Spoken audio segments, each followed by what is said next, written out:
Bien, bonsoir à tous, chers collègues, merci d'être là.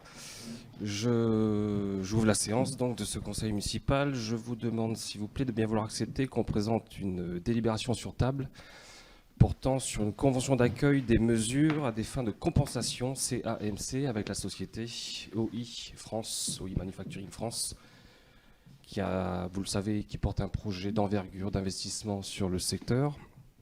La société a son siège à Vers, mais ça concerne en partie Ison, puisque la société OI est également implantée à Ison. Et donc OI, dans le cadre d'un projet d'investissement d'envergure, nous demande de bien vouloir conclure avec eux une zone de compensation, une convention relative à une zone de compensation.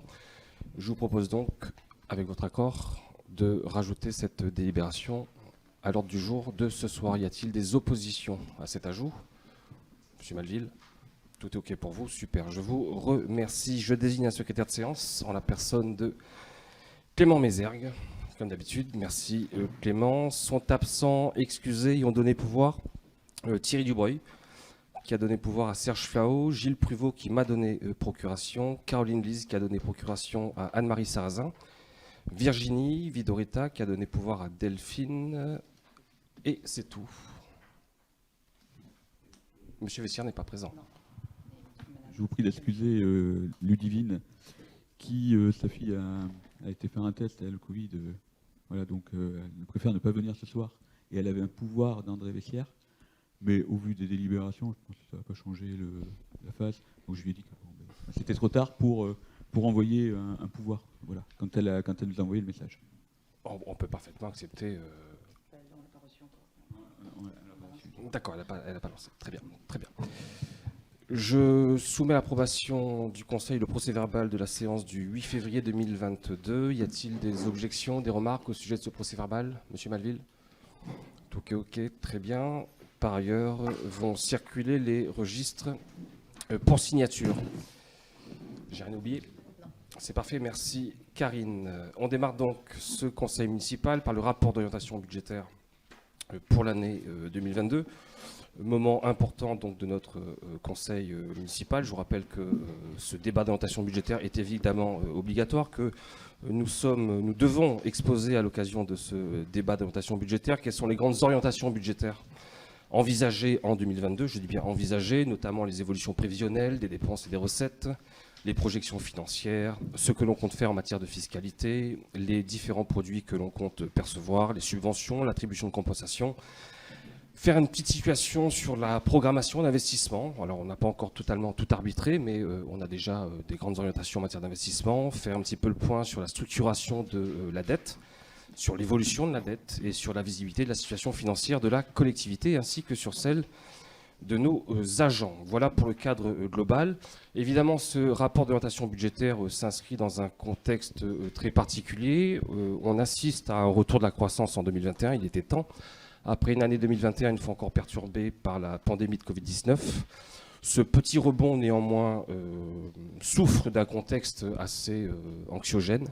D'une part, le Covid est toujours là, la menace, en quelque sorte, plane toujours sur nous. C'est rajouté à cette difficulté à laquelle on est désormais habitué depuis 2 ans, le conflit ukrainien, qui aura évidemment des conséquences sur le pays, c'est une évidence, qui a déjà des conséquences pénibles. Et d'ailleurs, je profite pour rendre hommage au peuple ukrainien. Je remercie ceux des élus qui étaient présents il y a quelques minutes au rassemblement qu'on a organisé place de la mairie. Et je témoigne au nom du Conseil toute la solidarité du peuple d'Ison avec le peuple ukrainien. J'espère sincèrement que ça ira mieux très vite. Je rajoute qu'on a accueilli à Ison, vous le savez, et ça fait honneur à Ison, une famille ukrainienne dans le logement d'urgence qu'on a aménagé il y a quelques mois. Je remercie tous les élus qui ont fait fonctionner cette chaîne de solidarité, qui nous ont permis d'accueillir cette famille ukrainienne de 5 personnes dans des conditions aussi bonnes que possible, compte tenu du contexte. Et je remercie par ailleurs tous les élus, d'où qu'ils soient, pour toutes les initiatives qu'ils ont pu prendre dans le cadre de cette solidarité. Je suis, en tout cas en tant que maire d'Ison, particulièrement fier de ce que font les Isonnais pour le peuple ukrainien. Je reviens au rapport d'orientation budgétaire. Je vais d'abord vous exposer, vous dire quelques mots sur la gestion financière de la commune en 2021, comme je me dois de le faire. Et puis ensuite, on abordera ensemble donc, ce que l'on compte faire en 2022. N'hésitez pas à m'interrompre si vous le souhaitez en cours d'exposé. On peut débattre de manière très interactive comme ça ne me pose aucun problème. Retour donc d'abord sur la gestion financière de la commune en 2021. Je vais évidemment distinguer la partie fonctionnement de la partie investissement. En fonctionnement, comme l'année précédente, la gestion financière a été fortement impactée par le contexte sanitaire. Dès la rentrée scolaire 2021, nous avions affiché la volonté de renforcer le protocole sanitaire autant que possible, afin d'assurer la continuité pédagogique, afin d'assurer la santé des enfants, afin d'assurer le confort des familles, celle des équipes. Et ce choix a été payant d'un point de vue sanitaire, puisqu'on a traversé l'année avec difficulté, mais enfin, somme toute, on a eu quand même, me semble-t-il, on était moins impacté, on va dire, au niveau de l'école que nos voisins. Mais si ce choix a été payant d'un point de vue sanitaire, évidemment, il a aussi été onéreux d'un point de vue budgétaire. Et dans ce contexte, bien évidemment, nos inquiétudes peuvent être en quelque sorte renforcées. Les ressources financières de la collectivité en fonctionnement ont globalement progressé de 5,77% par rapport à l'année 2020. Je précise cependant que ce résultat reste inférieur à ce que la commune a pu faire en 2019, pour des raisons qui seraient un peu compliquées à expliquer, mais qui s'expliquent parfaitement. Je pourrais m'en expliquer après si vous le souhaitez. Dans ce contexte très contraignant, j'insiste, dans ce contexte très contraignant, les charges à caractère général, chapitre 11, le fameux chapitre 11, ont fait l'objet d'une attention particulière et malgré le surcoût de 15 000, 16 000 euros à peu près dû aux produits qu'on a dû acheter dans le cadre du Covid-19, la consommation du chapitre 11 a été globalement maîtrisée. Je félicite une fois encore Karine Longuève de son extrême attention. S'agissant du chapitre 12, des charges de personnel, ces charges de personnel ont continué leur progression en 2021 à hauteur de quasiment plus 10%. C'est énorme, c'est énorme. Cette progression des charges de personnel s'explique là encore par plusieurs facteurs objectifs. D'abord le fameux glissement vieillesse-technicité. Il y a eu des avancements d'échelon et des avancements de grade dans nos équipes d'agents. Ensuite, le SMIC a été revalorisé et inévitablement ceci a des répercussions. Et à titre personnel, je me félicite que le SMIC ait augmenté. Le régime indemnitaire des agents a également bougé. Et puis surtout, on a dû recruter dans le contexte sanitaire qui est le nôtre. On a dû recruter pour faire face d'abord au protocole sanitaire, pour pouvoir répondre à ce protocole sanitaire. Et puis on a dû recruter également pour faire face à des remplacements d'agents qui étaient malades. Et ce poste-là, ces recrutements supplémentaires nous ont coûté en 2021 à peu près 110 000 euros. Voilà pour les charges de personnel qui donc ont fortement augmenté. Globalement, il faut noter que pour la seconde année consécutive, les dépenses liées à la crise sanitaire nous ont coûté 125 932 euros, donc c'est considérable. Et puis, il faut en plus se composer avec la hausse du coût des énergies. Tout ça, évidemment, a un impact considérable sur notre budget. Malgré ce contexte défavorable, grâce à une gestion, me semble-t-il, assez maîtrisée, on a pu, en 2021, dégager un excédent de fonctionnement de 369 548 euros. C'est plutôt bien. Je m'attendais à pire. J'aurais pu espérer mieux dans un meilleur contexte. J'espère qu'en 2022, on parviendra à dégager un excédent de fonctionnement supérieur, peut-être à s'approcher des 500 000 euros. Mais là, je ne prendrai pas les paris parce que ça pourrait être évidemment très compliqué en fonction de l'évolution du contexte sanitaire en particulier. Le résultat provisoire de la gestion financière 2021 s'établit dans les conditions suivantes. Notre capacité d'autofinancement brut est de 473 000 euros et notre capacité d'autofinancement net est de 180 000 euros. Je rappelle que la CAF brute, c'est l'excédent de fonctionnement moins les charges réelles et exceptionnelles, et que la CAF nette, c'est la fameuse CAF brute, moins le remboursement capital de la dette. Donc à l'arrivée, on est plutôt, là encore, malgré la diminution des épargnes, malgré le contexte sanitaire, malgré l'augmentation du coût des énergies, on arrive quand même à avoir à l'arrivée un budget une gestion en tout cas, plutôt saine au terme de cet exercice très compliqué.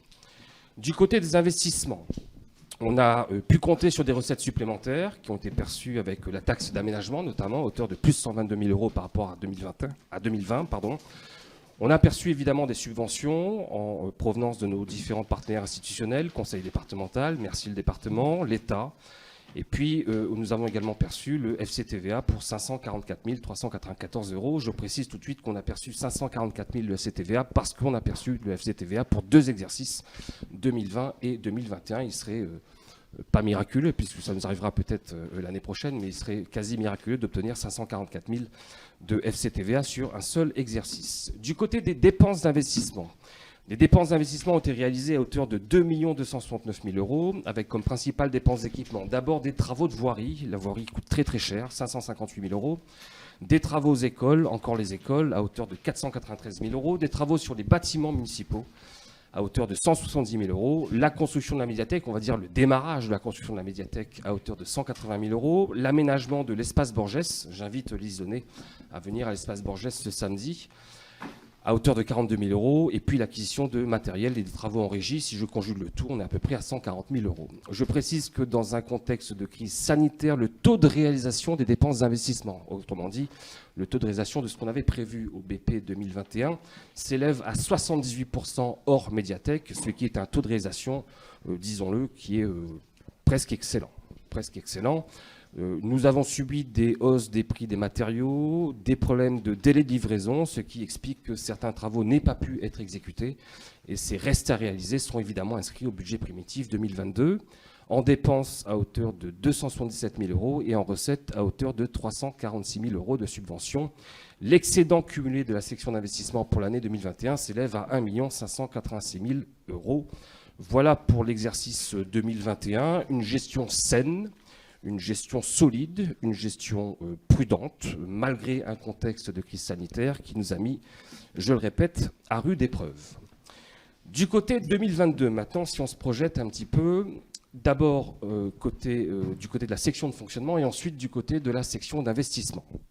Du côté du fonctionnement, d'abord, les orientations budgétaires de cette année sont encore évidemment étroitement liées au contexte de crise sanitaire à laquelle se rajoutent les incertitudes liées à la guerre en Ukraine ainsi que les conséquences de la hausse des prix de l'énergie. Néanmoins, je vais vous exposer quelque chose d'assez positif, me semble-t-il.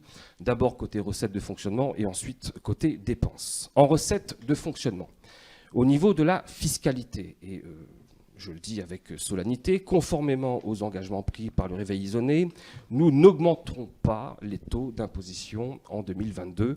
Les taux sont donc maintenus à leur niveau actuel, à savoir pour la taxe sur le foncier bâti 22,12% et s'agissant de la taxe sur le foncier non bâti à hauteur de 48,52%. Nous pourrons compter sur une actualisation forfaitaire des bases de l'ordre de 3,4%. Et si tout se passe bien, on devrait percevoir environ 150, 170 000 euros de recettes fiscales en plus en 2022, ce qui est plutôt une bonne nouvelle. La projection nous est parvenue ce matin ou hier soir de la part de l'État. Ça, c'est plutôt une bonne nouvelle. Du côté des dotations de l'État, la DGF s'est stabilisée à hauteur de 714 000 euros en projection pour 2022. La dotation de solidarité rurale augmente chaque année. On a une petite hausse de 17 000 euros au titre de la dotation de solidarité rurale.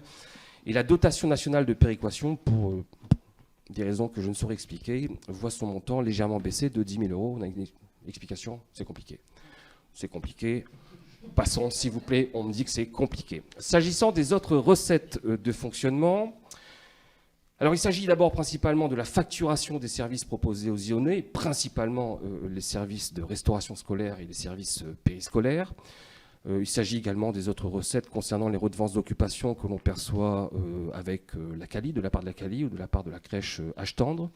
Et puis, du côté des recettes de fonctionnement, je l'ai expliqué en commission, principalement à M. Malville il y a quelques jours, on a eu une très mauvaise nouvelle donc, il y a quelques semaines, puisque la commune a fait l'objet d'un contrôle de la caisse d'allocation familiale au sujet du versement de la prestation de services ordinaires des services périscolaires pour les années 2020 et 2021. Et ce contrôle a révélé une erreur de déclaration. Je dis erreur, je le mets le titre erreur, le mot erreur entre guillemets. En tout cas, selon la CAF, nous aurions procédé depuis 2016 à une erreur de déclaration. Et ceci nous vaut un redressement de la part de la CAF. Et ce redressement de la part de la CAF, il pique, puisqu'en 2022, il nous coûtera à peu près 80 000 euros, avec potentiellement un effet rétroactif qui pourrait remonter jusqu'à 2019. Donc si vous faites une petite multiplication, supposons qu'on est pour 70 000, 80 000 euros, si vous ne multipliez pas ça par 3, s'il procède à un rappel sur les 3 années précédentes, ça s'appelle une tuile financière, une tuile budgétaire. Au pire moment de l'année pour quelqu'un qui prépare un budget, à savoir fin février, quand on adopte le budget dans le mois qui suit. Et donc concrètement, ça veut dire qu'on apprend aujourd'hui, en 2022, de la part de la CAF, que l'organisation des activités périscolaires que l'on a mis en place à ISON depuis 2016 serait structurellement viciée.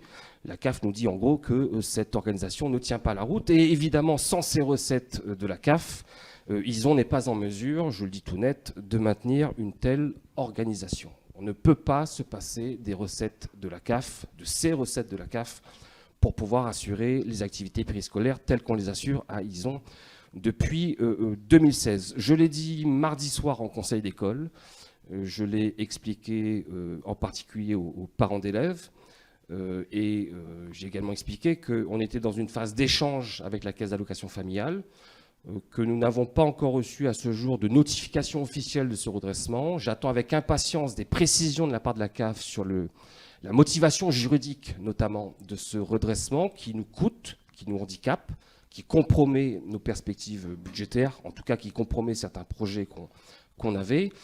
Quand je recevrai cette notification officielle de la part de la CAF, s'ouvrira une procédure contradictoire qui durera à peu près 1 mois.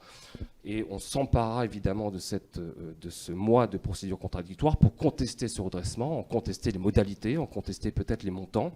Et puis le conseil d'administration de la CAF prendra sa décision au terme de cette procédure contradictoire. Je croise évidemment les doigts pour qu'il ne tape pas trop fort, pour que ce redressement ne soit pas trop douloureux. C'est déjà très handicapant sur un exercice 2022. Si en plus on devait nous appliquer une sorte de redressement rétroactif sur 3 ans, ce serait un boulet qu'on aurait du mal à traîner et qui, une fois encore, je le répète, compromettrait un certain nombre de nos projets. C'est une perte brutale de recettes, une perte imprévisible, en tout cas imprévisible pour moi. Perte brutale de recettes qui, couplée à un contexte sanitaire déjà très contraignant, je le répète, qui nous a coûté à peu près 125 000 € l'année dernière, avec qui plus est un contexte géopolitique qui nous fragilise, en tout cas qui fragilise la croissance du pays, ça rend d'autant plus compliqué la gestion prévisionnelle de la section de fonctionnement. Et ce soir, je ne suis pas en capacité de vous dire à quelle sauce on va être mangé par la CAF. Voilà, on essaie désespérément depuis un peu plus de 2 semaines d'avoir plus de précision de la part de la CAF et nous n'avons toujours pas obtenu ces éclaircissements pourtant nécessaires. Il y a là un véritable enjeu de gestion. Je vous tiendrai au courant. J'en ai discuté longuement avec l'opposition, avec M. Malville, qui était le premier surpris de ce redressement, considérant comme beaucoup ici que la CAF nous avait accompagnés dans le cadre de la mise en place de ces activités périscolaires dès 2016 et que par conséquent, il était surprenant que la CAF nous redresse aujourd'hui. Monsieur Malville, un mot peut-être ou plus tard? Je vous en prie. Tant qu'on est dans le sujet, plutôt qu'y revenir, c'est, comme vous avez dit, intervenir au moment où on parle. Vaut mieux plutôt que ce soit à la fin. Alors, d'abord, par rapport à la CAF, je suis quand même très très surpris. Parce qu'il y a 2 notions dans le financement des TAP. La première notion, c'est l'ASRE, qui a été créée en 2014. Et suite à la création de... En fait, la SRE, c'est le financement des TAP par la CAF. Et la loi, la circulaire de 2014 précise les modalités dans lesquelles la SRE doit être versée. Et quand on relit la circulaire du 23 juillet 2014, on est pile dedans. D'ailleurs, Sophie me rappelait, on avait eu, de mémoire, on avait eu un contrôle en 2015 de la CAF qui n'avait absolument rien porté sur l'organisation d'étape, puisque l'organisation d'étape avait aussi, par rapport aux petites sections, avait été aussi validée par la PMI et signée dans le cadre d'un PEDT par le directeur de la CAF. Je veux dire, à partir de là, ce qui pose problème, c'est la PSO, et d'après ce que je comprends, PSO qu'on avait demandé en 2016 et qui répond pour avoir l'aide, la prestation ordinaire de la CAF. En fait, c'est une autre aide supplémentaire et qui prend en charge une partie du périscolaire du matin, une partie du périscolaire du soir et le périscolaire qu'il peut y avoir entre midi et 2. Et là encore, les critères qui sont donnés par la CAF, qui rentrent dans le PEDT de 2016, correspondent, en fait. Je veux dire, il n'y a rien qui peut permettre aujourd'hui à la CAF, alors les critères ils sont tout simples, c'est une déclaration à LSH auprès de la jeunesse et des sports, c'est un taux d'encadrement qui soit en adéquation par rapport au nombre d'enfants, qui est donné par jeunesse et sport, et qui avait été assoupli au moment des tables, la création des tables en 2014, puisqu'on est passé à 1 pour 12 et 1 pour 18. 1 pour 14 pour les petits et 1 pour 18 pour les autres. Et l'autre condition, c'était, si vous vous en souvenez, en 2016, la mise en place des QF, des coefficients familiaux, puisque là, pour que la CAF intervienne, il fallait qu'il y ait un prix différentiel en fonction des coefficients familiaux. Dernier critère était l'inscription du projet éducatif dans un PEDT. Quand on lit les textes, on pourrait faire avec la maternelle, on pourrait presque apprendre à les premières années de maternelle, on pourrait le faire, la loi 2 de Newton, qui prendrait certainement énormément de temps à leur expliquer, mais on pourrait le faire, à partir du moment où c'est écrit dans le PEDT. Pour moi, la CAF, elle va au-delà de son recours habituel aujourd'hui. Alors, après quelques appels, il s'avère qu'elle est en train de contrôler l'intégralité des communes qui font l'étape entre midi et 2. Alors en Gironde, on n'était pas nombreux, mais dans la région parisienne, il y en a beaucoup qui ont pris cette organisation-là. Voilà. Donc moi, comme je vous ai dit, je suis prêt à venir avec vous. Il n'y a absolument aucun problème de vous accompagner sur le recours, de venir. Voilà. Après, je trouve que c'est un peu fort de dire que erreur de la mairie, parce que pour moi, c'est pas une erreur de la mairie, c'est une erreur de la CAF. Puisque toute décision qui est prise, on est accompagné par le délégué territorial de la CAF. Je veux dire, on ne décide pas de lancer 200 000 euros sur la table sans que la CAF nous dise oui, on vient, oui, allez-y, faites-le, quoi. Voilà. Donc moi, je suis prêt à y aller avec vous, et je l'ai dit. J'ai retrouvé les documents, puisque quand on a signé jusqu'en 2016, en fait, la première déclaration PSO sur laquelle on met en cause, c'est celle de 2016, enfin, c'est à partir de 2016. Dans le document qui est envoyé à la CAF, tout est précisé, à savoir les 4 notions pour toucher les subventions de la CAF, et on remplissait les 4 notions, validées par la conseillère de CAF de l'époque, qui était Camille Duperron. Je ne peux pas attaquer en diffamation, je dis, je ne pense pas à ce moment-là. Donc je trouve un peu fort de la CAF aujourd'hui. En fait, ils remettent en cause, quand on lit, ils remettent en cause ce qu'eux-mêmes ont signé, à savoir le PEDT, et le fonctionnement du PEDT. Voilà. Donc c'est là où je trouve que les mots sont un peu forts, hein, quand on parle erreur municipalité, erreur mairie. Moi, je dis que pour l'instant, on a toujours la présomption d'innocence, hein, qu'il vaut mieux utiliser dans ce moment-là. Mais par contre, comme je dis et je le répète, moi, je suis prêt. Sophie aussi, puisqu'elle m'a accompagné depuis 2016 sur toutes les déclarations CAF à faire. Nous, on est prêt à venir et à vous donner les éléments, comme j'ai déjà fait auprès de Karine, tous les éléments que j'ai pour qu'on les retrouve ensemble. Voilà. Parce que je trouve inadmissible de condamner les mairies, et on ne sera pas les seuls. C'est ça qui est lamentable. Quand on a besoin d'argent, on allait les chercher sur des... Voilà. Très bien, je vous remercie Monsieur Malville, et comme je vous l'ai dit en commission, nous allons effectivement avoir besoin de votre expérience, puisque vous avez porté cette organisation sous le précédent mandat, de votre vécu et de vos témoignages, de votre témoignage en tout cas, pour essayer d'obtenir gain de cause auprès de la Caisse d'allocation familiale. Je comprends que vous soyez sur ce sujet au moins aussi embêté que moi, parce que oui, effectivement, on va dire qu'on va avoir à assurer notre défense, en quelque sorte, à deux. Et donc, c'est bien volontiers que j'accepte votre concours pour essayer d'aller plaider la cause de la commune. Toujours est-il que là, ce soir, dans le cadre de ce débat d'orientation budgétaire, je suis obligé d'attirer votre attention sur cette tuile, parce qu'il s'agit bien d'une tuile quand même, appelons-la comme elle est, en tout cas à ce jour. Si ça tourne en notre faveur, tant mieux, et on s'en félicitera. Et puis, si ça ne tourne pas en notre faveur, et le risque est là, il ne faudra pas être surpris compte tenu des éléments que je me devais de vous communiquer ce soir. Voilà donc pour les recettes de fonctionnement. J'aborde maintenant la question des dépenses de fonctionnement, avec d'abord quelques mots sur les charges à caractère général, le chapitre 11, puis j'enchaînerai sur les charges de personnel, le chapitre 12. Du côté des charges à caractère général, chapitre 11, chapitre qui reprend toutes les dépenses obligatoires en termes de fluides, toutes les dépenses nécessaires au fonctionnement de nos services publics. Disons-le, on a quelque peu augmenté, mais de manière plutôt maîtrisée. L'énergie coûte plus cher, donc inévitablement, il faut qu'on fasse attention. On va essayer de rationaliser un petit peu, d'optimiser nos dépenses énergétiques en particulier. On va essayer de sensibiliser en matière de consommation énergétique tous les utilisateurs, surtout que, je le répète, mais le prix de l'énergie est en augmentation. J'en appelle en particulier aux associations qu'on doit sensibiliser sur les consommations énergétiques, aux agents. Je ne vous demande pas de laisser les locaux à 18 degrés pour vous embêter, mais je trouve que 23 c'est un petit peu excessif, donc on peut peut-être s'accorder sur 19, mais je n'irai pas au-dessus de 19 degrés dans les bureaux. Il faut vraiment faire un effort. Voilà, c'est un effort quotidien. On va, évidemment, on le verra tout à l'heure quand on parlera des investissements, mais on va bien évidemment investir sur des travaux d'isolation. Mais il faut vraiment attirer l'attention de chacun sur ce sujet. Et d'ailleurs, on va très probablement en 2022 mettre en place ce qu'on avait promis. C'est une espèce de ligne verte à l'intérieur du budget 2022, ligne verte qui nous permettra d'attirer l'attention des uns et des autres sur les efforts budgétaires qu'on fait pour accompagner la transition énergétique et écologique. J'en parlerai tout à l'heure. Donc l'objectif en 2022, s'agissant du chapitre 11, ce ne sera pas simple, mais c'est de rester dans les mêmes proportions de dépenses que ce qui a été réalisé en 2021. Et le rêve de Karine Longuève, c'est de voir baisser un petit peu ses dépenses, si le contexte général nous le permet.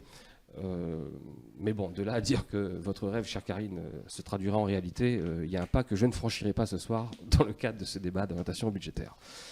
S'agissant des charges de personnel, chapitre 12, qui donne donc, vous l'avez compris, des boutons à Karine Longuève, mais qui fait le job de la DGS, hein, c'est normal. Ce poste de dépense est très important, bien évidemment, inévitablement. Sa maîtrise, évidemment, est un enjeu. Mais en même temps, voilà, on a une qualité de service public à rendre et je suis très attaché, comme nous tous ici, à la qualité des services publics que l'on doit rendre aux Isonnais. Je suis également attaché à ce qu'on améliore autant que possible les conditions de travail des agents qui ne sont pas toujours, disons-le, ce qu'elles devraient être, ce qu'elles pourraient être. Et donc l'idée, c'est de trouver une espèce d'équilibre avec, toujours en toile de fond, ce fichu contexte sanitaire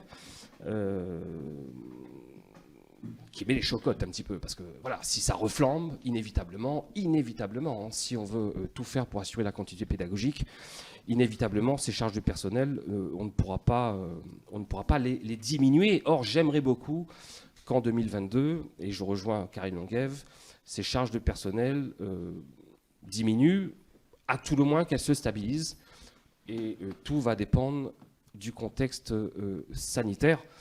Il est bien évident que la tuile dont on parlait il y a quelques instants, d'une manière ou d'une autre, impacte nos dépenses de fonctionnement, les possibles dépenses de fonctionnement. Donc on sera évidemment très prudent. Il y aura quelques départs en retraite prévus. Il y a quelques départs en retraite prévus dans les semaines et les mois qui viennent. D'ailleurs, je rends hommage à Dolores Maldonado, à Tsay-Maison, qui sera à la retraite demain. Donc j'en profite en quelque sorte pour embrasser bien fort Dolores Maldonado, qui est à Ison depuis 2001, m'indique Karine. Donc ça veut dire 21 années de service auprès de la collectivité.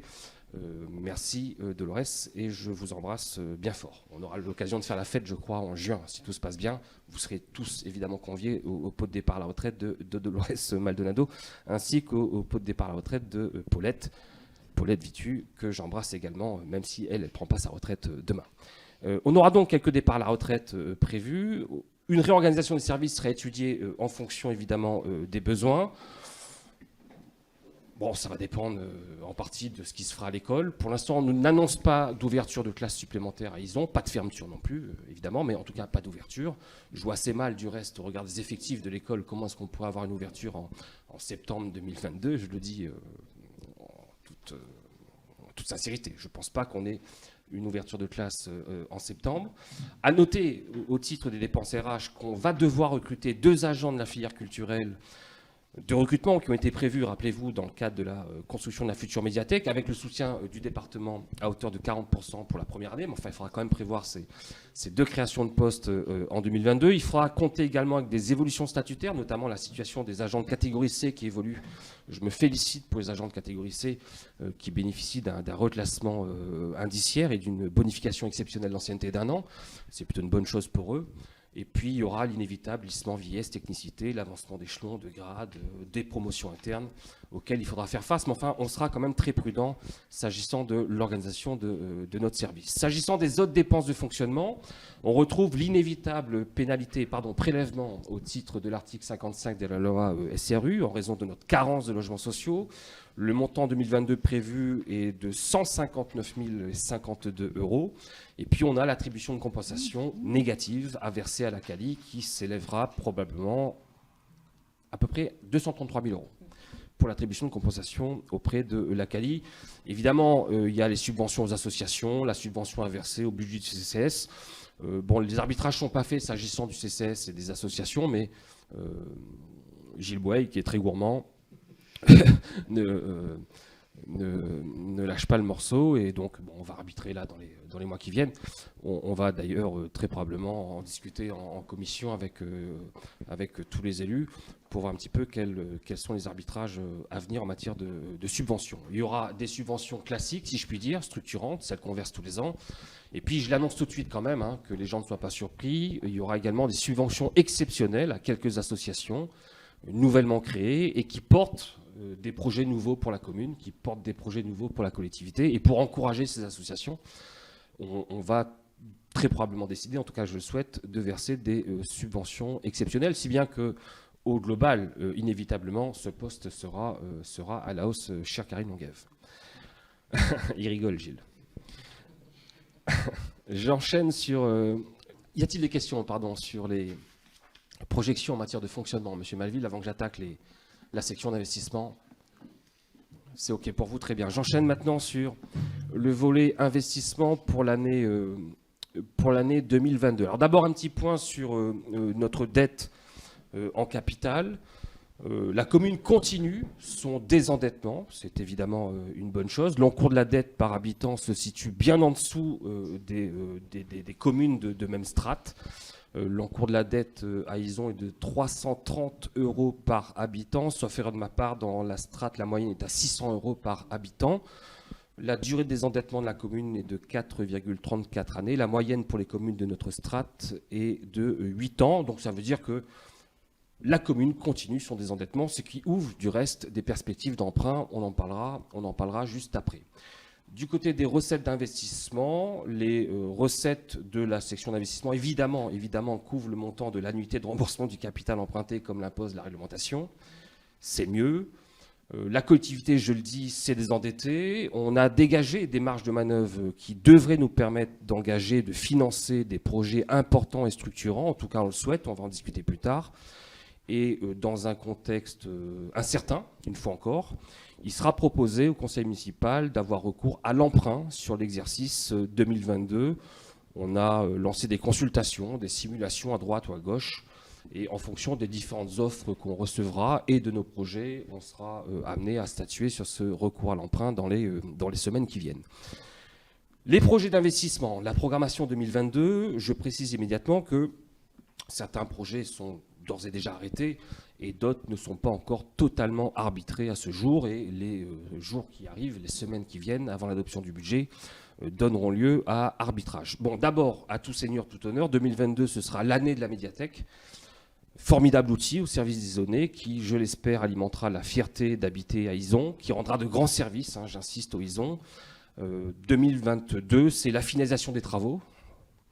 C'est également l'aménagement intérieur de la médiathèque, son informatisation, la dotation d'un fonds documentaire conséquent, un travail sur la signalétique, et puis l'aménagement des abords de la médiathèque, avec notamment des travaux de VRD qui vont coûter une petite blinde. Donc c'est l'année de la médiathèque. On aura l'occasion tout à l'heure d'en parler lorsqu'on abordera les autorisations de programme au sujet de la médiathèque, mais indiscutablement, la médiathèque va truster, si je puis dire, une grande partie une immense partie de nos investissements en 2022. C'est pas une surprise, on le savait, on avait les réserves qu'il fallait, on a les subventions qu'il faut, et puis la différence, on s'y attendait, il va falloir y faire face, puisqu'on ne peut pas livrer qu'un bâtiment sans les pourtours du bâtiment, on ne peut pas livrer un bâtiment sans la VRD, on ne peut pas livrer une médiathèque sans un fonds documentaire, on peut pas... bref, il faut évidemment que ce bâtiment soit opérationnel dès la fin d'année, ou au pire en début d'année prochaine. Donc 2022, c'est l'année de la médiathèque. On va également engager en 2022 de nouveau, quoi qu'on dise, des études se poursuivront en 2022. D'abord, on a, vous le savez, été lauréat au titre de l'appel à projet plan paysage. Et donc, on va, dès 2022, investir ce plan paysage qui sera co-construit avec les habitants. On a eu une commission extra-municipale valorisation du patrimoine il y a quelques jours qui était plutôt très enrichissante. J'ai senti des isonnés, des habitants très emballés, on va dire, par ce plan paysage, globalement. J'espère que cette concertation, que ce travail de co-construction du plan paysage portera ses fruits, des fruits fructueux dès 2022. On va poursuivre les études sur les aménagements et la sécurisation de voiries au niveau de l'avenue du Maréchal de Tassigny ainsi que de l'avenue du Général de Gaulle. Donc là, projet structurant qui concerne véritablement l'artère centrale, disons, qu'il convient absolument d'apaiser. Des études sont inévitables, certaines ont déjà été lancées, d'autres restent à faire. Et puis, en fonction de nos capacités financières et de nos emprunts, évidemment, on investira dans ces sujets, a priori, en fonction de la disponibilité de nos partenaires et principalement en fonction des disponibilités du département. On devra attendre, évidemment, que notre conseil départemental donne le feu vert avant de lancer ces travaux. A priori, disais-je, ces travaux devraient prendre un peu de retard. Je doute qu'on puisse les lancer avant 2023. Mais en tout cas, les études se poursuivront sur l'année 2022. On a également ouvert un chantier conduit par Caroline Lys et Philippe Brard sur les mobilités actives avec le cabinet ADEMA. Le cabinet ADEMA va poursuivre son étude. J'annonce tout de suite qu'il y aura une réunion publique, je n'ai pas la date, réunion publique qui restituera donc aux habitants le diagnostic. C'est une question de semaine, dans un mois peut-être. On aura cette réunion publique qui présentera le diagnostic. Et puis ensuite, on aura une autre réunion publique qui proposera le scénario qu'on propose aux isonnais. Scénario qui, évidemment, en termes d'investissement, devra se décliner très probablement sur au moins 10 ans, puisque quand on parle d'aménagement de voirie, on parle de sommes considérables. Il faudra être patient, il faudra se lancer sur un projet structurant, savamment construit, et l'expliquer expliquer aux isonnais. On va poursuivre l'étude sur la restructuration des deux écoles, étude absolument nécessaire, quoi qu'on dise. On va poursuivre également les études sur l'extension du restaurant, les aménagements, la réorganisation et l'extension du restaurant scolaire, qui est là encore absolument nécessaire pour faire face à l'augmentation prévisible de la population à Izon. On poursuivra l'étude sur la révision et la modification du PLU, plan local d'urbanisme. Et puis enfin, on va également porter une étude sur une possible opération ville sportive sur Izon, consistant à investir dans plusieurs équipements sportifs, une halle multisport, un skatepark, un parcours sportif, peut-être très probablement une aire de fitness en plein air. On va monter une étude. Pourquoi ? Parce qu'on va présenter la candidature d'Izon à l'Agence nationale du sport pour espérer, je dis bien pour espérer, bénéficier de subventions de la part de l'État. C'est loin d'être gagné, je l'ai expliqué à l'opposition en particulier en commission finances. Il serait regrettable qu'on ne fasse pas tout aujourd'hui pour essayer de s'emparer de ces subventions qui constituent une opportunité exceptionnelle puisque ce plan de financement étatique envisage de nous aider entre 50 et 80%. Donc si on arrive à obtenir ces subventions, il serait ballot puisque là on parle de plusieurs centaines de milliers d'euros d'investissement. L'idée, en gros, c'est de faire de 2024 une grosse année du sport à Izon avec des nouveaux équipements sportifs et de faire en sorte que les Isonnais, que le cadre de vie des Isonnais en tout cas, se démarque par rapport à ce que peuvent avoir nos voisins, notamment en termes d'équipements sportifs. Alors, une incertitude plane évidemment sur le résultat de cette étude. J'en ai discuté là encore avec l'opposition en commission et puis avec les autres élus. On n'est pas sûr, évidemment, d'obtenir gain de cause à l'arrivée. Simplement, pour pouvoir présenter un dossier, il est nécessaire d'avoir recours à un bureau d'études. Et donc, ça passe inévitablement par le recours à ce bureau d'études. Si on perd à l'arrivée, je l'assumerai. Néanmoins, je tiens absolument à ce qu'on mette toutes les chances de notre côté pour que notre projet soit éligible à ce plan de financement étatique. On aura donc l'occasion d'en reparler tout au long de l'année 2022. On va également procéder à des aménagements au niveau du groupe scolaire, toujours le groupe scolaire, des travaux d'isolation et d'économie d'énergie sur les bâtiments. On a ciblé en lien avec les préconisations du SDEG, puisque rappelez-vous, l'année dernière, on avait lancé une étude avec le SDEG. Le SDEG a rendu son rapport il y a quelques mois. Dans ce rapport figure un certain nombre de préconisations avec des économies d'énergie espérées.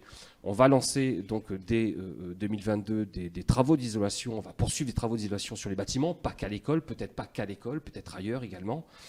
On va restructurer le restaurant scolaire qui en a bien besoin pour des questions de mise aux normes, notamment de la cuisine. Rappelez-vous, cette cuisine aujourd'hui n'est pas aux normes, si bien que si on avait un contrôle sanitaire un peu tatillon, il pourrait ordonner la fermeture du restaurant scolaire. J'en doute parce que ça serait explosif, mais ça fait tellement d'années qu'ils mettent en demeure la commune de faire les travaux requis que je pense que je prends en tout cas cette menace très au sérieux, donc il est nécessaire de restructurer ce restaurant scolaire.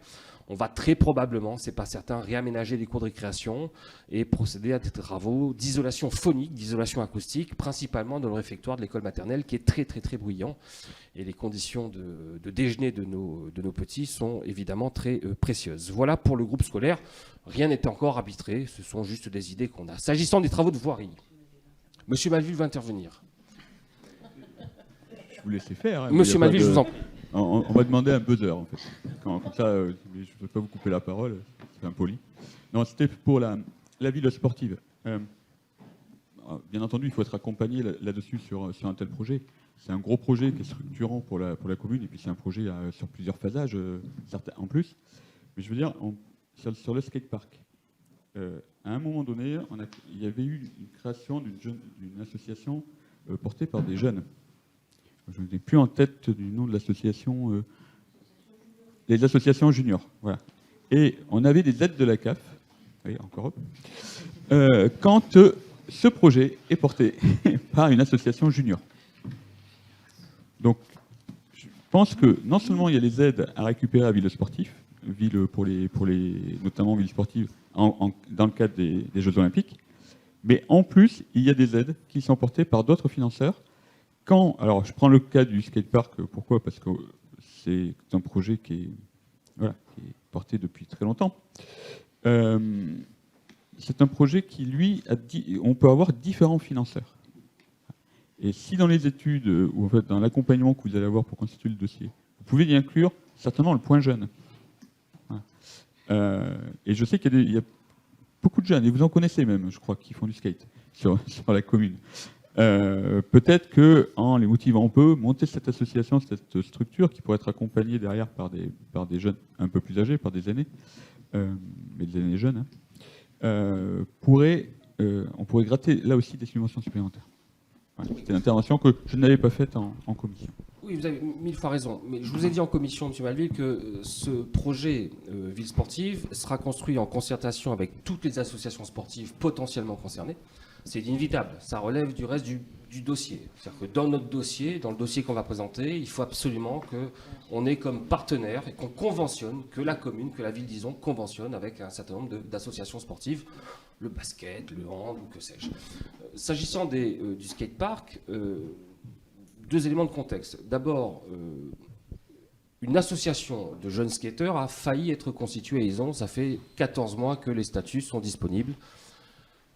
Ils ont été rédigés au 140 avenue Laudouin et je n'attends qu'une chose, c'est que les jeunes que nous avons sollicités, ou plus exactement qui nous ont sollicités, puisque sinon ce serait une association paracommunale. Évidemment, ce serait illégal, ce n'est pas une association paracommunale, mais en tout cas, j'attends avec impatience que les jeunes finissent vraiment par aller jusqu'au bout de la démarche et s'engagent dans cette entreprise associative. Par ailleurs, dernièrement encore, j'étais en contact avec un jeune isonnais qui est un peu moins jeune peut-être, mais qui est un très très bon skateur et qui appartient à une association bordelaise. Je vous en ai parlé, je crois.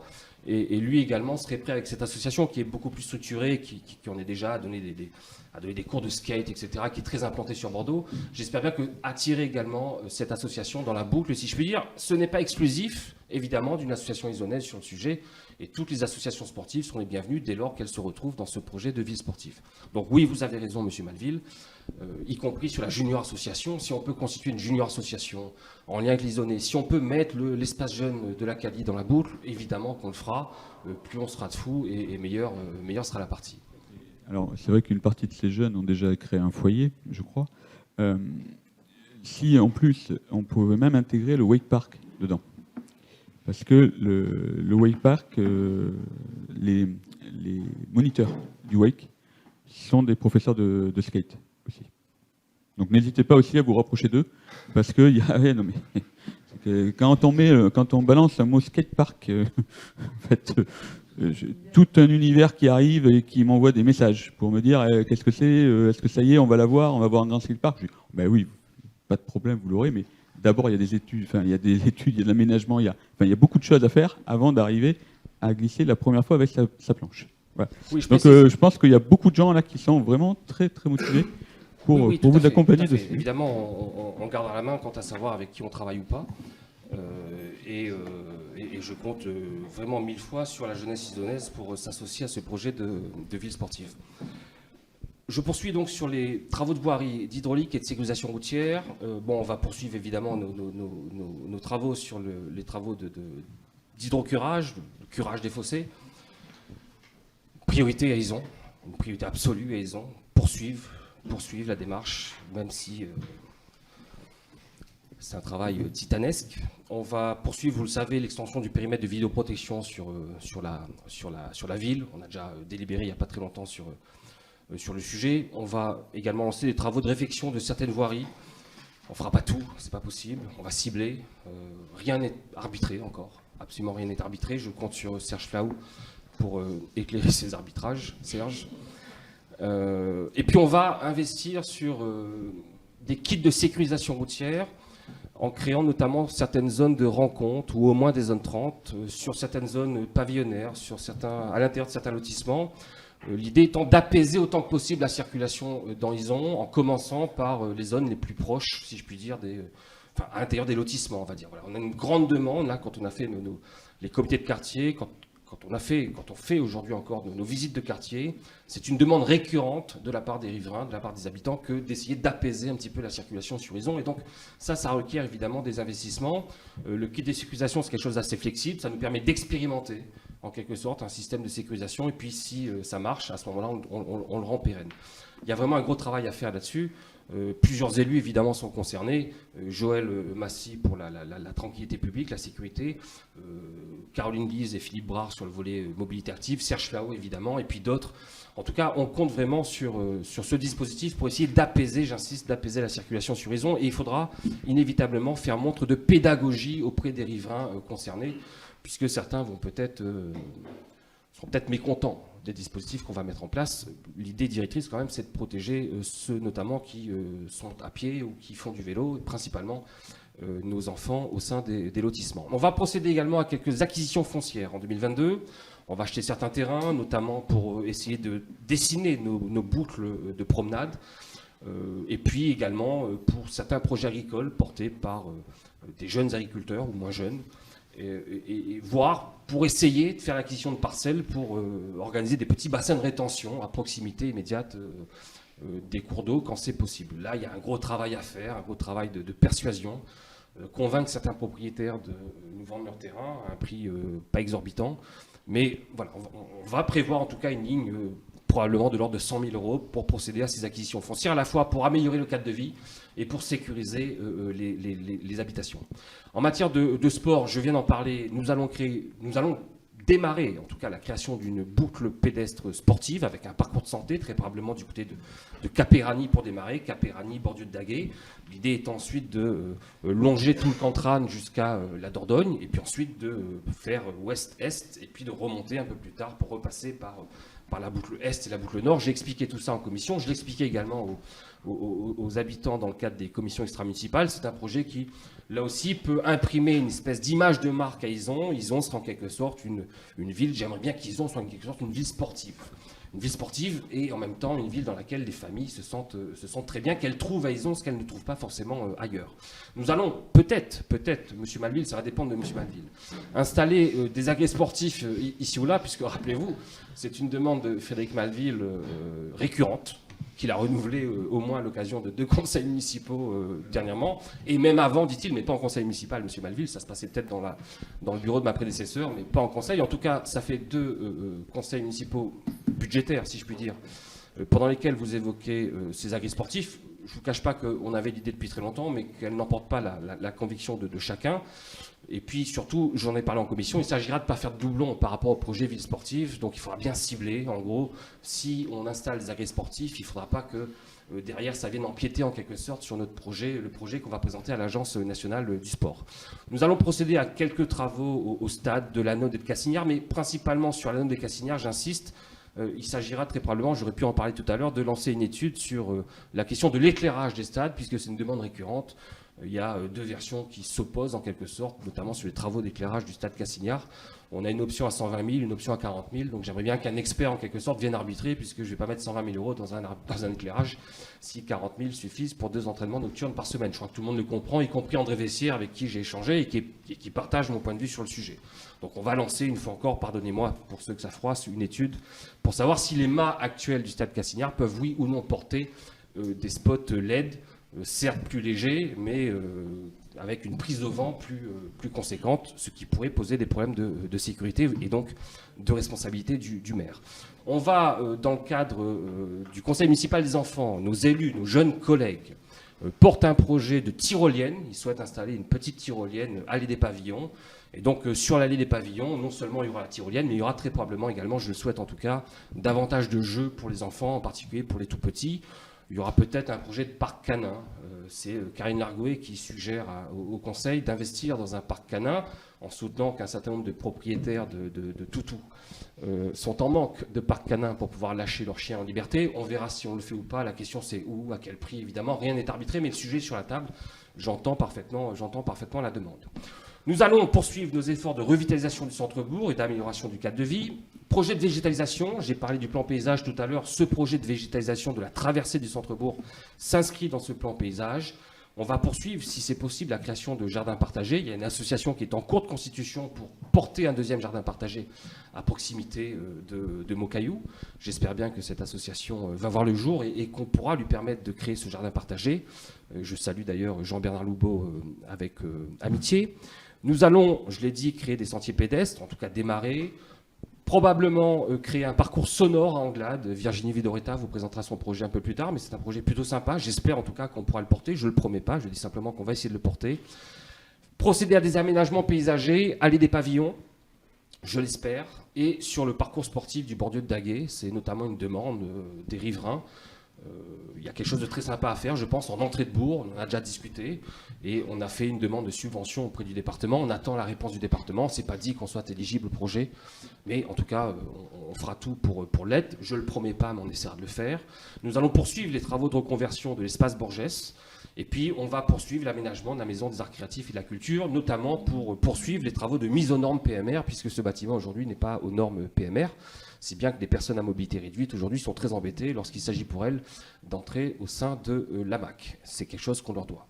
En matière de transition écologique et d'entretien des réseaux, dans le cadre des préconisations de l'étude thermique conduite par le SDEC, nous allons réaliser des travaux sur les bâtiments communaux, toujours pour baisser notre consommation énergétique.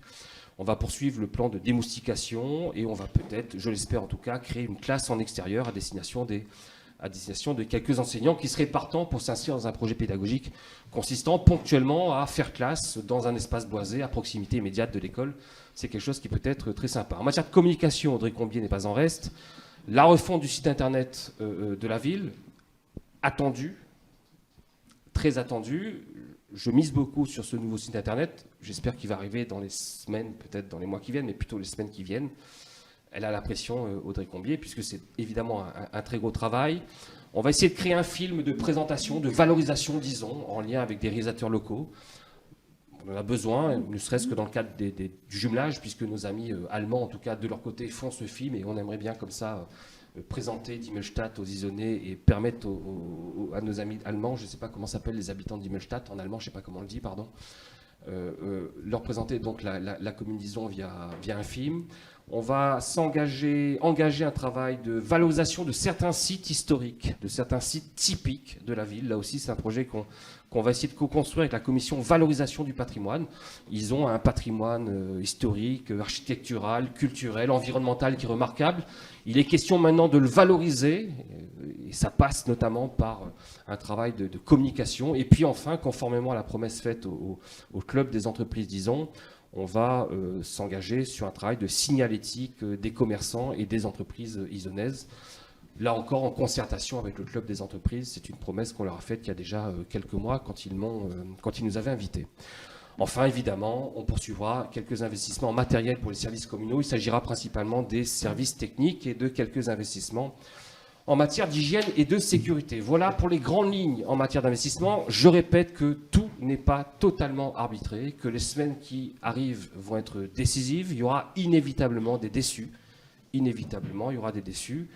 Il ne faudra pas m'en tenir rigueur, il ne faudra pas nous en tenir rigueur. C'est un travail collectif qu'on va conduire.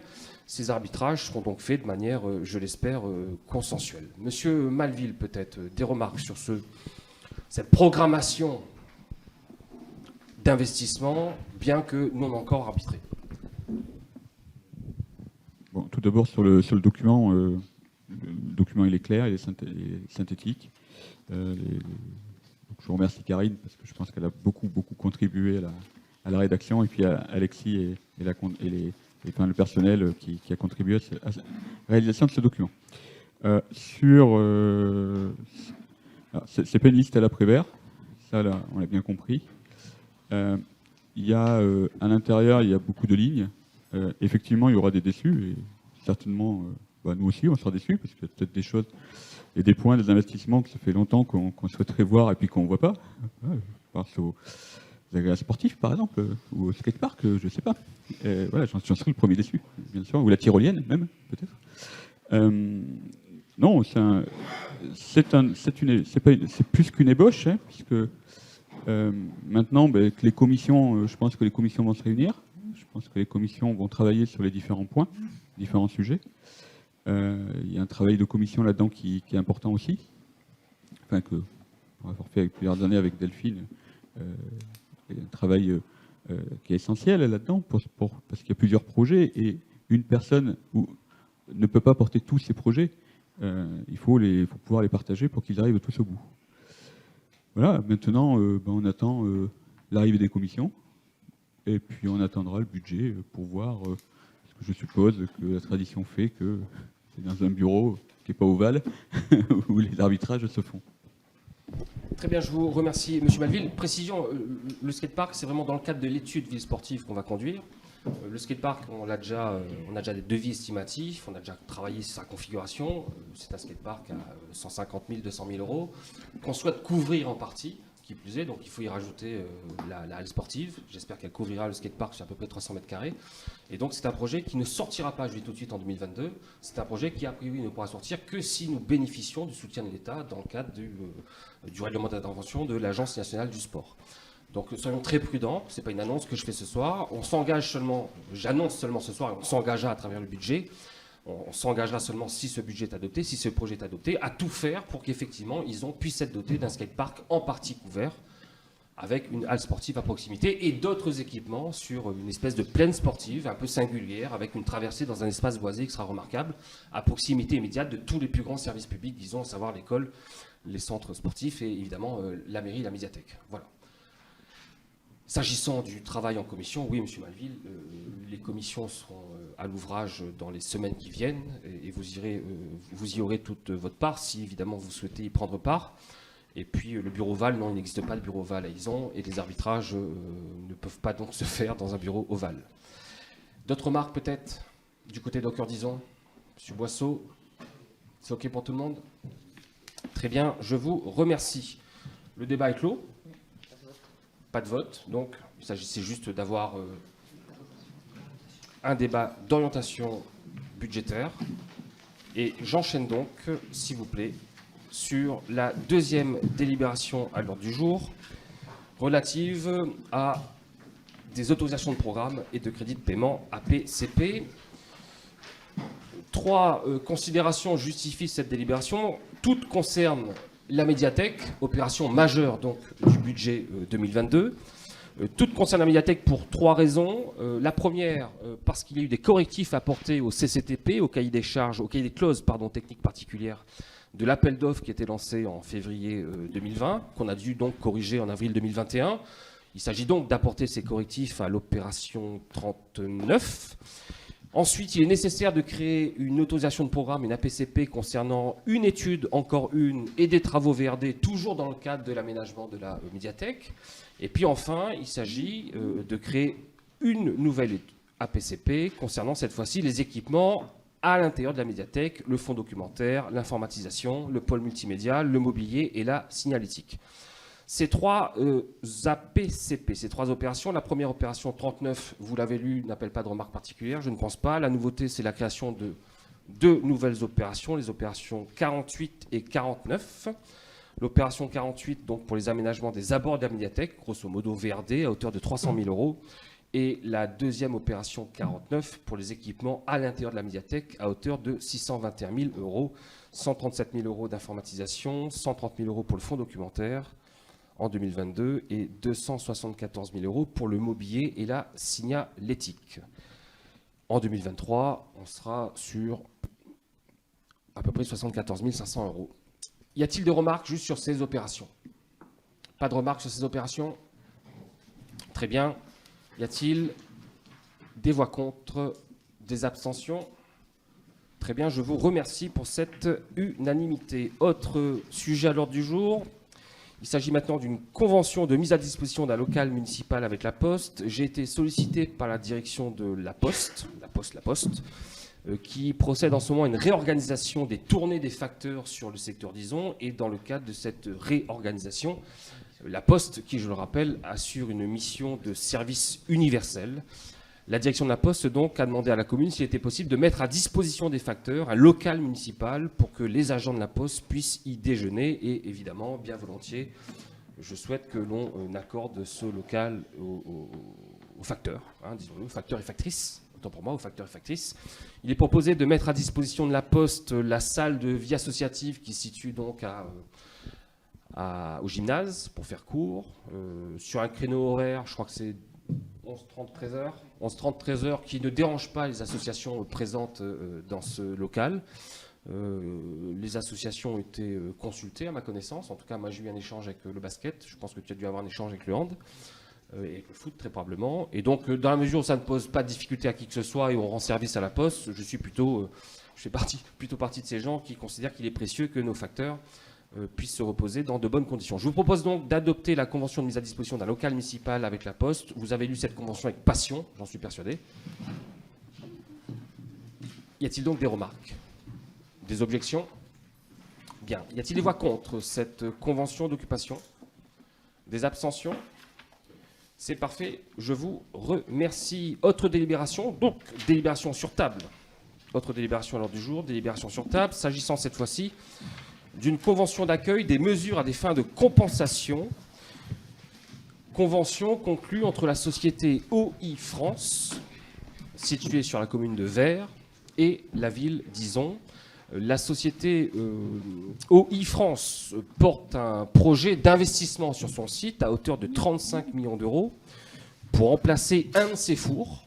Donc investissement évidemment très important de la société OI France, dans l'objectif de permettre une décarbonation de l'activité, décarbonation évidemment relative, puisque le moins que l'on puisse dire, c'est qu'OI est consommateur d'énergie, mais en tout cas, décarbonation de l'activité et accessoirement quand même, enfin je dis accessoirement, mais en réalité c'est évidemment essentiel, c'est un investissement qui permet de garantir le maintien des emplois sur ce site, tout en renforçant l'attractivité du territoire.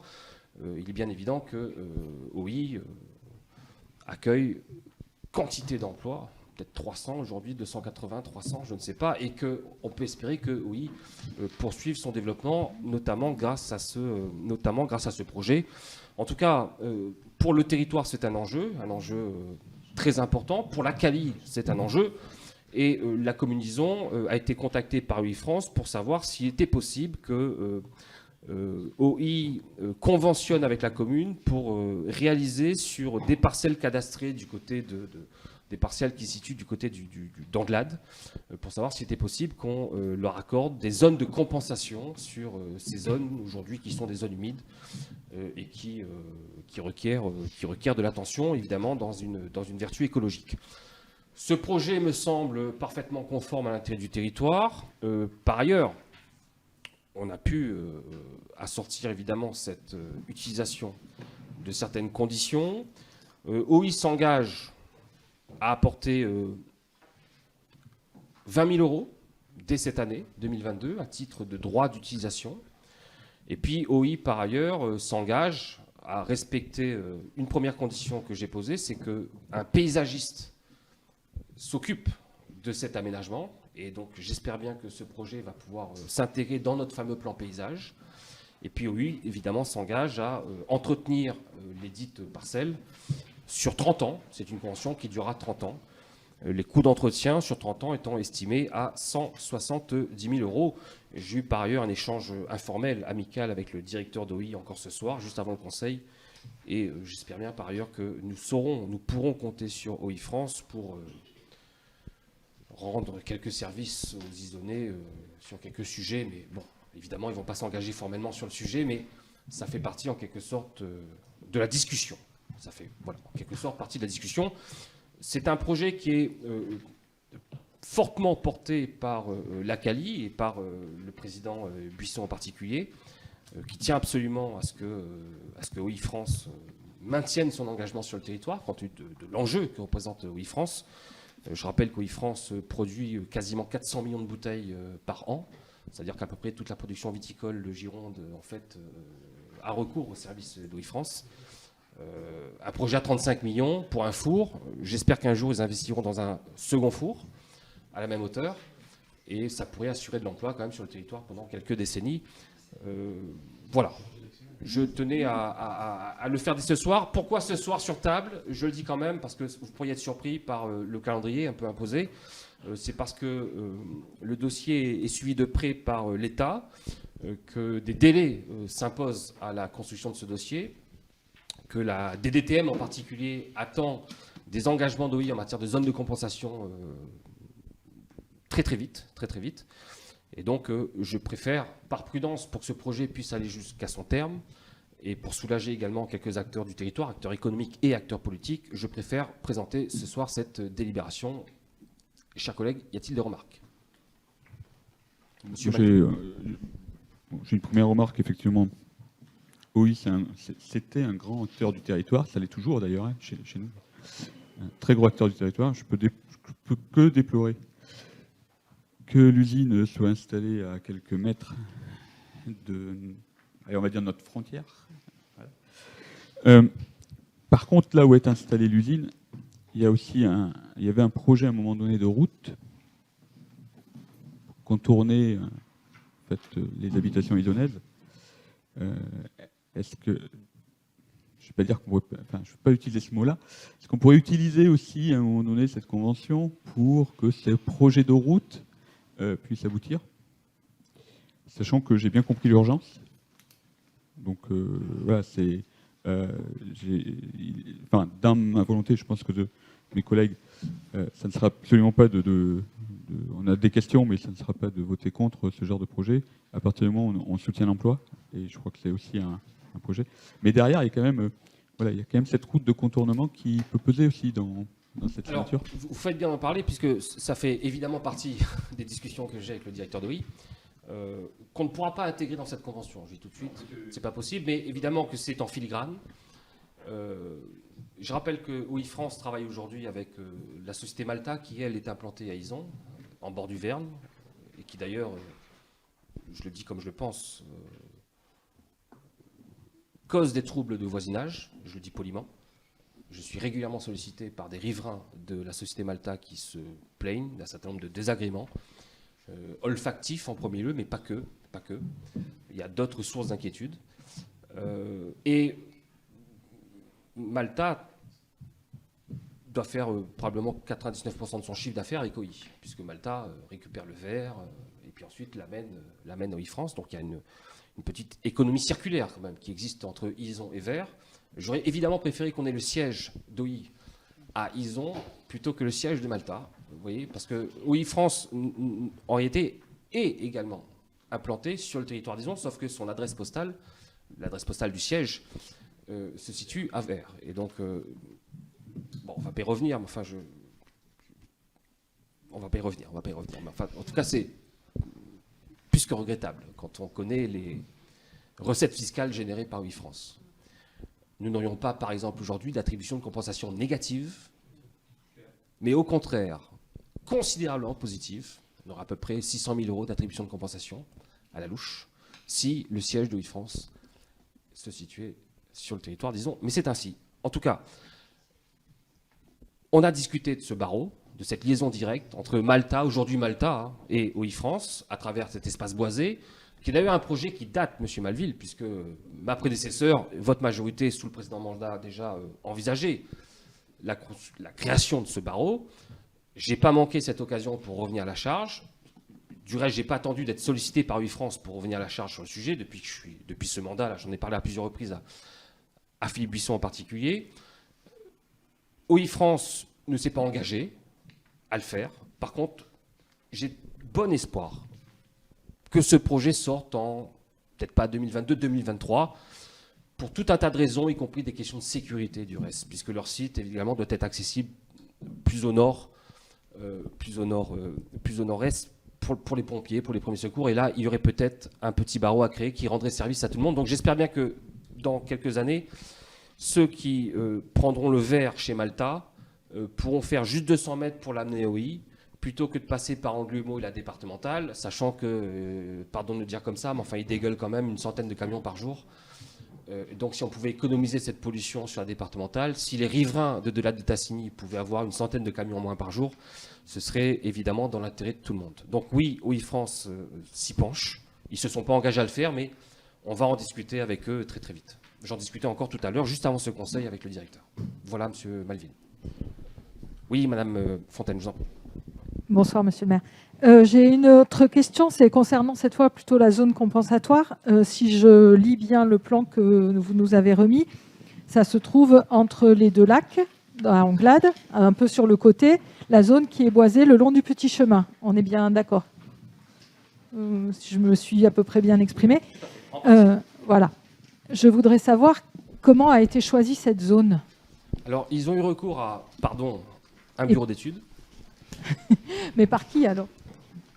Malta, pardon, oui. Oui, a eu recours au service d'un bureau d'études spécialisé sur les zones de compensation. Et donc, le bureau d'études a fait sa prospection sur le secteur. Et le bureau d'études a conclu que ces parcelles pouvaient être éligibles, parce qu'il y a toute une réglementation, il y a un cadre réglementaire autour de la zone de compensation, autour de la notion de zone de compensation, étaient éligibles au titre de ce dispositif. Et c'est eux qui ont ciblé plusieurs parcelles sur le territoire, dont celles-ci qui sont propriété de la commune. D'accord. Avec évidemment une superficie minimale. Oui, j'ai bien vu qu'il y avait plus de superficie qui serait à terme en zone humide que ce qu'il y avait au niveau des travaux d'OI.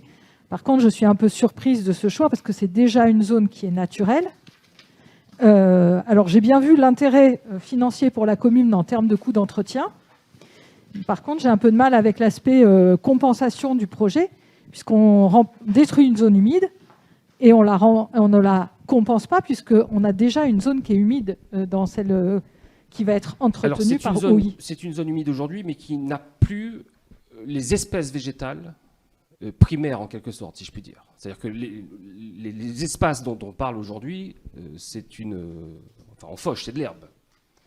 Donc là, l'idée, c'est qu'ils réintroduisent des espèces végétales qui ont disparu, qu'ils s'assurent de l'entretien de ces espèces végétales et que cette zone soit suivie étroitement, de près, par un écologue assermenté qui viendra s'assurer qu'effectivement la zone revit telle qu'elle aurait dû vivre toujours, si je puis dire. Donc ce n'est pas qu'une convention qui nous rapporte là tout de suite 20 000 €, à la limite c'est secondaire, ça, vous voyez. Ce qu'il faut se dire, c'est que non, j'ai bien vu l'entretien sur les 30 ans, mais un vrai entretien, il y a un vrai enjeu écologique à réintroduire certaines espèces végétales à cet endroit. Et au-delà de l'enjeu écologique, j'ai insisté sur l'enjeu paysager. J'ajoute, parce que c'est peut-être une source d'inquiétude chez vous, que le cheminement qui existe aujourd'hui demeurera bien évidemment demain. En aucun cas, c'était une condition. Alors, ce n'est pas le cheminement qui me pose problème, c'est que si j'identifie bien la parcelle, mais c'est vrai que le plan est assez grand, donc je ne suis pas sûre de bien comprendre. C'est aussi une zone où il y a des saules blancs, et ça, c'est pas une espèce à détruire, c'est une espèce qui est rare. Donc ça me pose un peu question, cet espace. Écoutez, je vous propose, si vous le souhaitez, de vous abstenir. Je ne vais pas jouer à J'y l'écologue comptais. ce soir. Je vais pas jouer à l'écologue ce soir. Je vous dis seulement que j'ai la garantie d'un bureau d'études de ce que cette zone, à l'arrivée, sera bien mieux que ce qu'elle est aujourd'hui, dans l'intérêt de tout le monde. Ouais, ouais. Bon, après, j'ai toujours du mal au fait qu'on détruit 9000 m² de zone humide pour simplement entretenir mieux 14 000 m² de zone humide. Mais je comprends parfaitement cette réaction. Je la comprends, mais je ne la partage pas, mais je la comprends. C'est-à-dire que au départ de la réflexion, sont en jeu 35 000 € d'investissement sur le territoire, des recettes fiscales, je n'ai pas le chiffre exact des recettes fiscales générées par OI, mais on doit s'approcher, à mon avis, du million par an, et plusieurs centaines d'emplois. Donc le point de départ de la réflexion, c'est mais je ne comment conteste pas permettre... le projet d'OI, loin de Non, là. mais ce hein. projet d'OI ne serait pas possible. Ce projet d'OI, dit simplement, ce projet d'OI ne serait pas possible sans cette zone de compensation. Il n'y a pas d'alternative.